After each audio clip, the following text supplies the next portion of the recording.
Hi there, welcome to Grain TV. I'm Kevin McNew. It is Friday, March 31st. That must have meant there is a crop report to talk about. Let's take a look at the Grain Edge trading platform, see what the action was around the report and going into the close.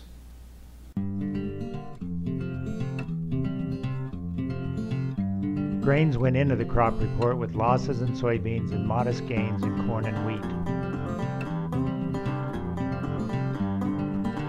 The release of the data at 11 o'clock Central Time brought a sharp pulse down in soybeans, with the May contract quickly off 20 and hitting 9.45 on the low. Corn and wheat managed modest recoveries after the initial release, and they trended slowly higher for the remainder of the session. Going into the last 5 minutes of trade, sellers tried to push beans down to the lows at 9.45 and deflate the corn rally, but last-second buying pushed the market off their extremes for the day. On the close, corn was up 6 3/4, soybeans were off.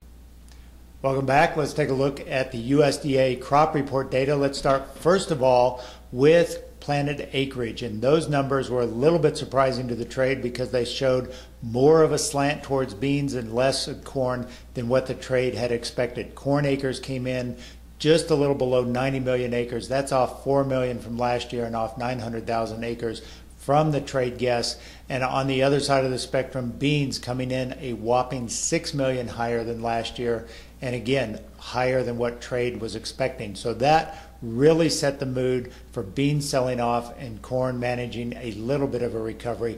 On the other side, we had wheat, which was basically in line. A lot of people, including myself, have been talking about a drop in spring wheat plantings, more so than what the trade had factored in, and we didn't see that in the USDA data. Now, the data that we did see in terms of soybeans, we saw expansion in the plain states, Nebraska, Minnesota, South Dakota, all along the plain states stretching down into Kansas. You saw record high soybean acreage. So that certainly was something that was expected, and we got that realization of very high soybean acres. Now, let's take a look at the stocks report, the quarterly stocks report. And we talked about this yesterday, how important this corn number was going to be. And unfortunately, it did come in higher than expected. We talked about that as a potential wild card yesterday.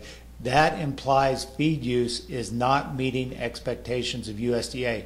With the quarterly stocks number coming in at 8.6, that certainly suggests that we are likely going to see downward revisions in feed use, as much as probably 100 to 150 million bushels at some point if we don't pick up the pace in the second half of the marketing year. So that is certainly negative. So when you look at the corn market today, and you may be cheering because planted acres were lower than expected, keep in mind we just found another 100 to 150 million bushels or even slightly higher of carryout from old crop corn into new crop corn. That pretty much negates the 1 million acre shortfall in plantings from expectations. So in my opinion, this was a neutral to maybe even a little bearish report, because it means existing stocks are higher than expected versus future plantings, which we still have wild cards on in terms of weather, in terms of a June acreage report at the end of June, what farmers actually plant.